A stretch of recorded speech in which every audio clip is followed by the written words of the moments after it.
Anna had always been able to brush off her father's sharp words.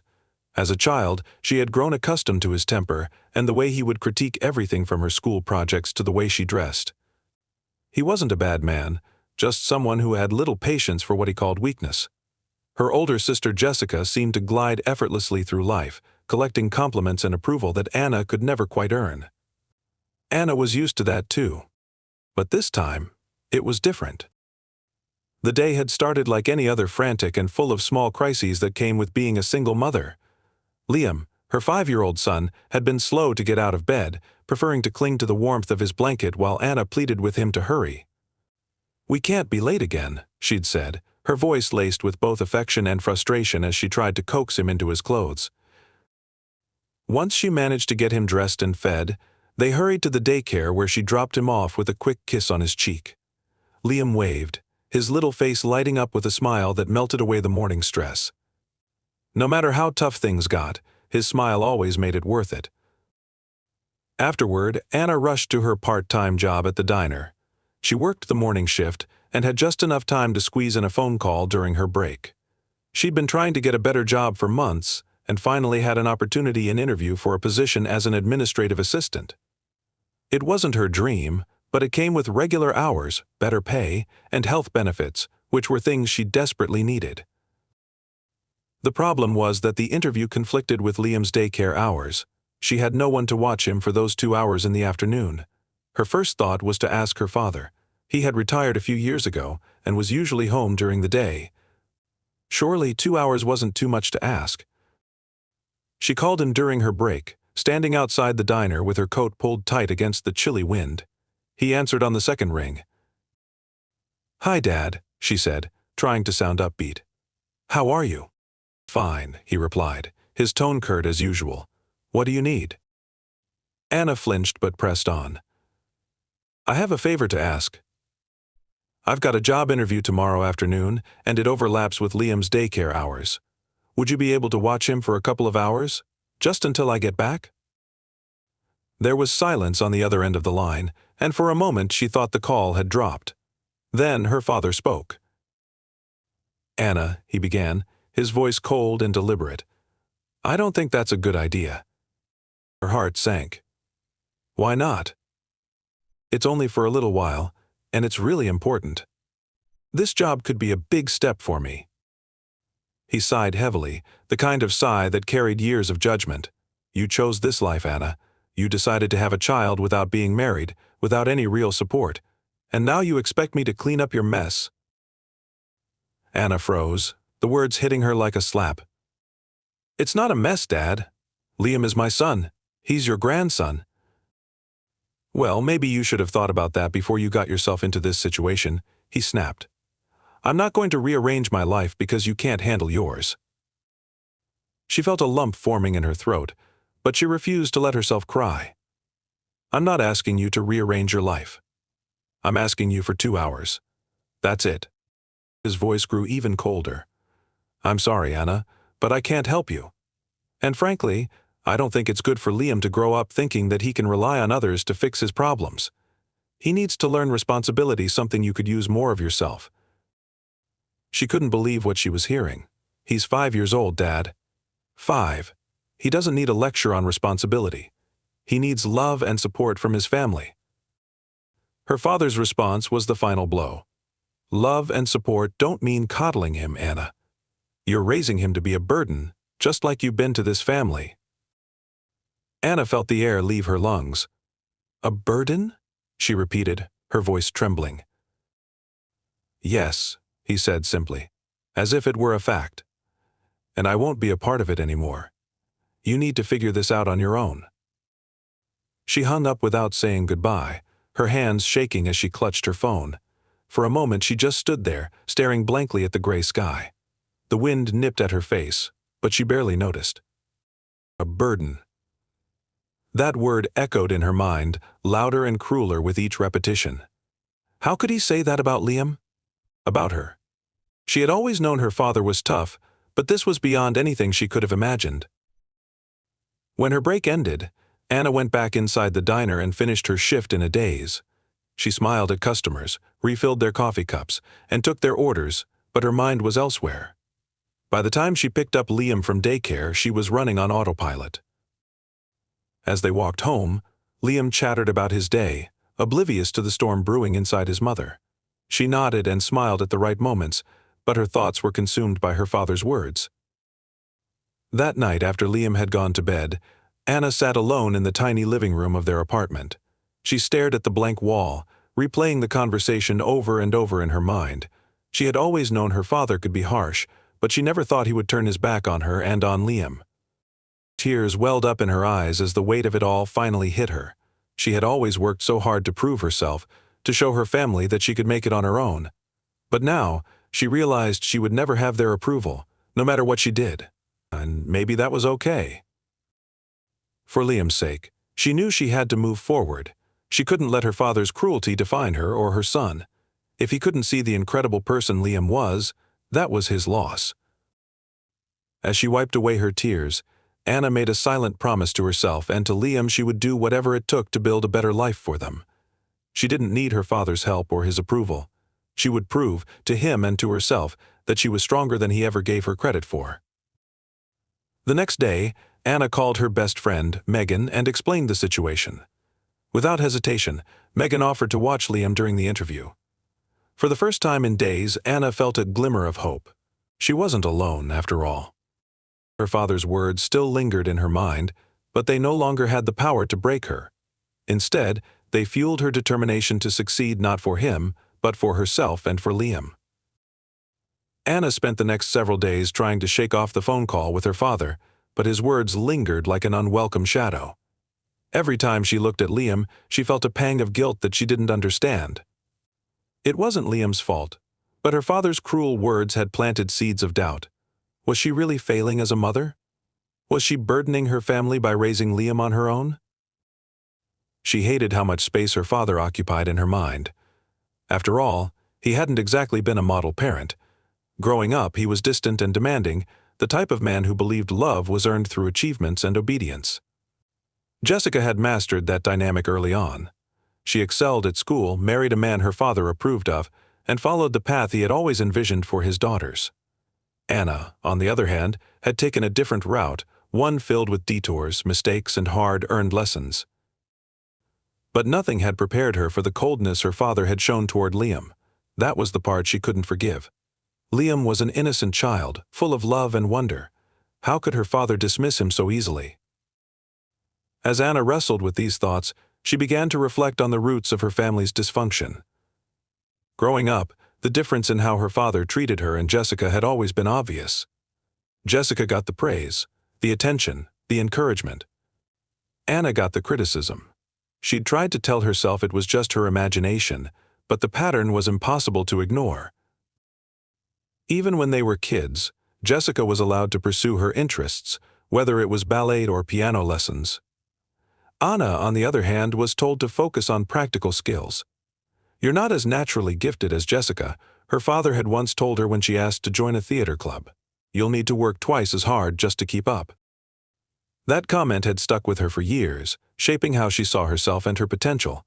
She'd started to believe she wasn't good enough, that no matter how hard she tried, she would always fall short of her father's expectations.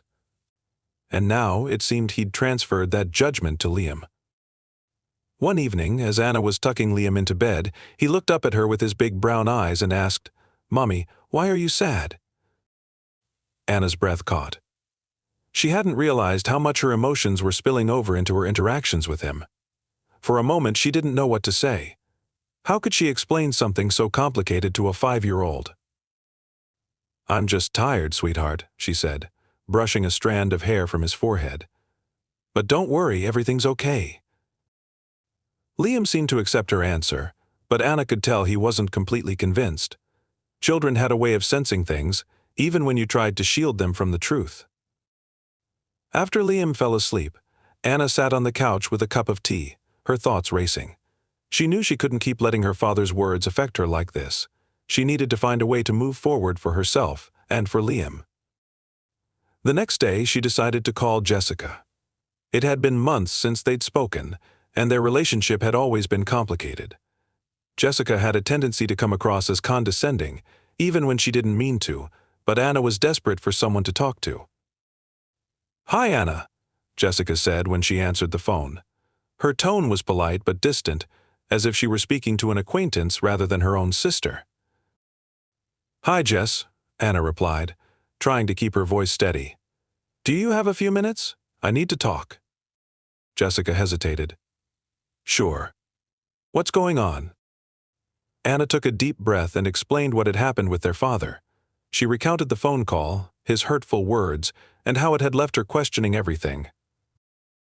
To her surprise, Jessica didn't immediately take their father's side.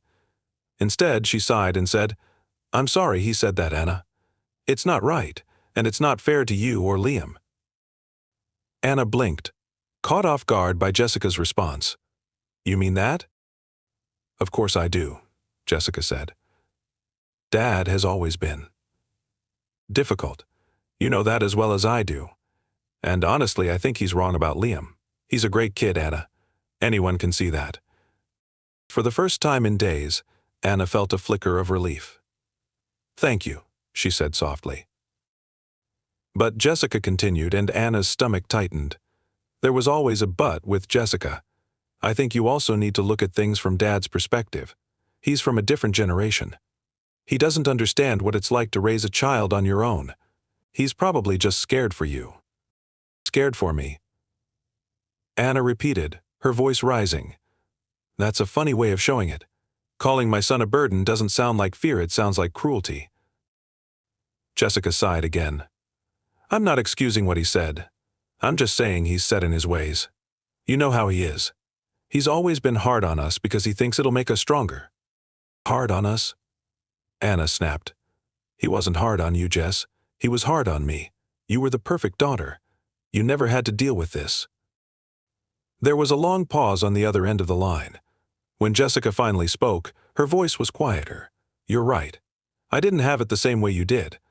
But that doesn't mean I didn't have my own struggles." Anna wanted to press her for more, but she held back. She didn't have the energy for another fight. Not now. "I just don't know what to do," she admitted. "I feel like I'm failing, Jess, and Dad's words just made it worse." "You're not failing," Jessica said firmly. "You're doing the best you can, and that's all anyone can ask for. Liam is lucky to have you." Despite their differences, Jessica's words gave Anna a small measure of comfort. They ended the call on a cautious note, agreeing to keep in touch more often.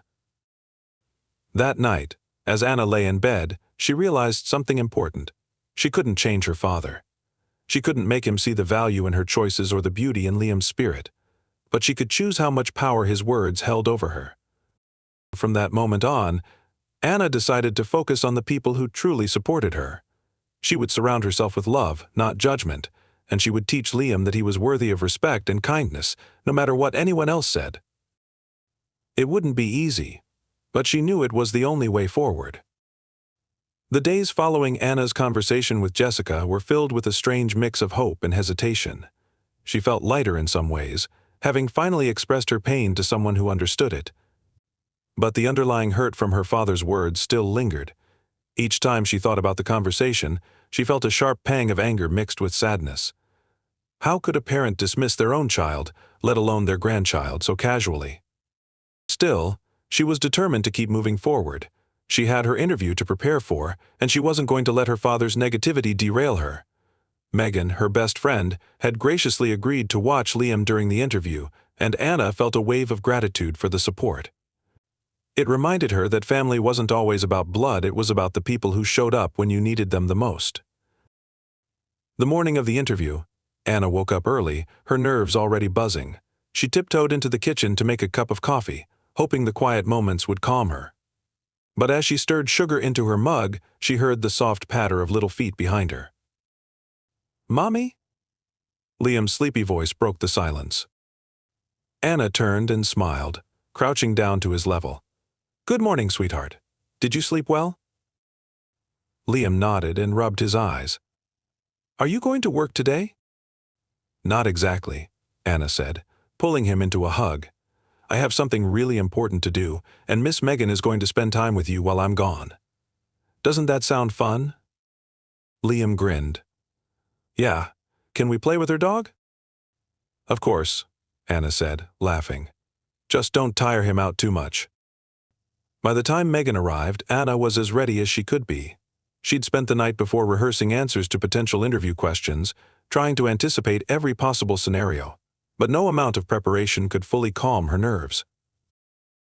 You've got this, Megan said, squeezing Anna's hand before taking Liam's. And don't worry about a thing. Liam and I are going to have a blast. Anna nodded, swallowing the lump in her throat. Thank you, Megan. I don't know what I'd do without you. Don't mention it, Megan said with a wink. Now go nail that interview. As Anna walked out the door, she took a deep breath, trying to steady herself. The sun was shining and the crisp air felt invigorating. She reminded herself that this interview wasn't just about a job, it was about creating a better future for her and Liam. The office building where the interview was held was sleek and modern, a far cry from the diner where she spent most of her days. As Anna sat in the waiting room, surrounded by people in professional attire, she couldn't help but feel out of place. Her dress, though neat and carefully chosen, didn't have the same polished look as the tailored suits around her. But she pushed the thought aside. She had worked hard to get here, and she deserved this opportunity just as much as anyone else. When her name was called, Anna stood up, smoothing the wrinkles from her dress. The interviewer, a woman named Miss Carter, greeted her with a warm smile and led her into a bright, airy office. Thank you for coming in today, Anna, Miss Carter said as they sat down. Your resume caught my eye, and I'm excited to learn more about you. The interview began, and Anna found herself answering questions with more confidence than she'd expected. She spoke about her previous work experience, her ability to juggle multiple responsibilities, and her determination to succeed despite the challenges she'd faced. As the conversation flowed, Anna felt a sense of pride growing within her. She wasn't just a single mom struggling to make ends meet, she was a capable, resourceful woman who had overcome adversity and was ready to take on new opportunities. By the time the interview ended, Miss Carter was smiling. Thank you, Anna. I can tell you're a hard worker, and I think you'd be a great fit for our team. We'll be in touch soon. Walking out of the office, Anna felt an overwhelming sense of relief and accomplishment. She had done it. No matter what happened next, she knew she had given it her all. When she returned to Megan's house, Liam ran to greet her, his face lighting up with excitement. Mommy. We played tag, and I won. Anna scooped him up, laughing. That's amazing, sweetheart. I'm so proud of you. Megan gave Anna a knowing smile. How did it go? I think it went well, Anna said, her cheeks flushing with a mixture of pride and relief. Now I just have to wait and see. Over the next few days, Anna tried to focus on her routine. She took Liam to daycare, worked her shifts at the diner, and spent her evenings helping him with puzzles or reading bedtime stories. But in the back of her mind, she kept replaying the interview, second-guessing her answers and wondering if she'd done enough. One evening, as she was preparing dinner, her phone buzzed with an email notification. Her heart leapt as she saw the subject line job offer. With trembling hands, Anna opened the email. It was from Miss Carter, congratulating her on being selected for the position. The starting salary was more than she'd hoped for, and the benefits included health insurance and paid time off. Anna's eyes filled with tears as she read the email again, just to make sure it was real. She had done it. She had taken a step toward the life she wanted for herself and Liam. That night, as she tucked Liam into bed, she whispered, Mommy got a new job today. It's going to make things a lot better for us. Liam, half asleep, mumbled, You're the best, Mommy. As Anna kissed his forehead, she felt a surge of determination. She couldn't control what her father thought of her or her choices, but she could control how she lived her life. She had made it this far without his support, and she would continue to rise, one step at a time. This realization marked a turning point for Anna. For the first time in years, she felt truly free from the weight of her father's judgment. She wasn't living for his approval anymore, she was living for herself and for Liam. And that was more than enough. A few weeks passed, and Anna's life began to settle into a new rhythm. Starting her new job was both exciting and overwhelming. The office environment was entirely different from the fast-paced chaos of the diner. At first, Anna struggled to adapt. The expectations were higher, the tasks more demanding, and the stakes felt enormous. But with each passing day, she grew more confident in her abilities. Her colleagues were supportive and kind, offering help when she needed it and praising her when she excelled. For the first time in years, Anna felt like she was part of something bigger than herself. She was building a career, not just working to survive. Liam, too, was thriving. The added stability in their lives meant Anna had more time and energy to spend with him. She enrolled him in a weekend art class, something he had been asking for since he first picked up a crayon. Seeing him come home with colorful, messy paintings and a huge smile on his face made every long day worth it. One evening, as Anna was cleaning up after dinner, her phone buzzed with a call. She glanced at the screen and froze. It was her father. Her immediate instinct was to ignore it. She hadn't spoken to him since their last conversation, and she wasn't sure she wanted to. But something inside her urged her to pick up. "Hello?" she said cautiously. Anna, her father's voice was gruff but hesitant, a tone she wasn't used to hearing from him. I heard from Jessica that you got a new job." Anna blinked, unsure of where this was going. "Yes, I did," she said carefully. "Why?" There was a long pause on the other end of the line. When her father finally spoke, his voice was quieter. "I wanted to say congratulations. That's a big step." Anna's heart skipped a beat. Was this an olive branch? She wasn't sure whether to feel relieved or suspicious. "Thank you," she said cautiously. "It means a lot to me." Her father cleared his throat. "Look, Anna, I know I haven't always been supportive, and I probably said some things I shouldn't have." "Probably," Anna said before she could stop herself. Her father sighed. "Okay, I said some things I shouldn't have. I've been thinking about it a lot, and I realize I was wrong. Liam isn't a burden. He's a bright, happy kid, and I know you're doing everything you can to give him a good life." Anna felt a lump form in her throat. She had waited so long to hear these words, but now that they were here, she didn't know how to respond. "I appreciate that," she said finally. "But it's not just about Liam. It's about how you've treated me, too. For as long as I can remember, I've felt like I wasn't good enough for you. And that hurt, Dad. It really hurt." Her father was silent for a moment. Then he said, "I didn't realize you felt that way. I thought I was pushing you to be your best. But I see now that I went too far. I'm sorry, Anna." Anna closed her eyes, letting his words sink in. She could hear the sincerity in his voice, and for the first time, she felt like he was truly listening to her. "I need time, Dad," she said finally. "I appreciate your apology, but I need time to process everything." "Take all the time you need," he said. "Just know that I'm proud of you. And I'd like to be a part of your life and Liam's, if you'll let me." After they hung up, Anna sat on the couch, staring at her phone. She felt a strange mix of emotions: relief, sadness, hope. Her father's apology didn't erase the years of pain, but it was a start. In the weeks that followed, Anna began to rebuild her relationship with her father, slowly and cautiously. They started with short phone calls and occasional visits. He even came to one of Liam's art classes, watching proudly as his grandson painted a colorful masterpiece. It wasn't perfect, and Anna knew it never would be. But it was progress. More importantly, Anna had found a sense of strength and self-worth that didn't rely on her father's approval. She had built a life for herself and Liam, one filled with love, resilience, and hope. One evening, as she and Liam sat on the couch watching a movie, he turned to her and said, "Mommy, you're the best." Anna smiled, pulling him close. "And you're the best, too, sweetheart." As the credits rolled, Anna realized something important. She didn't need her father's approval, her sister's validation, or anyone else's opinion to define her worth. She had everything she needed right here, in the life she had built with Liam. Her journey hadn't been easy, but it had been worth it. And as she looked into Liam's eyes, she knew she would continue to fight for the future they both deserved. Because love, true, unconditional love, wasn't about perfection. It was about showing up, every day, even when it was hard. It was about choosing to build something beautiful, even from the broken pieces. And that was exactly what Anna had done.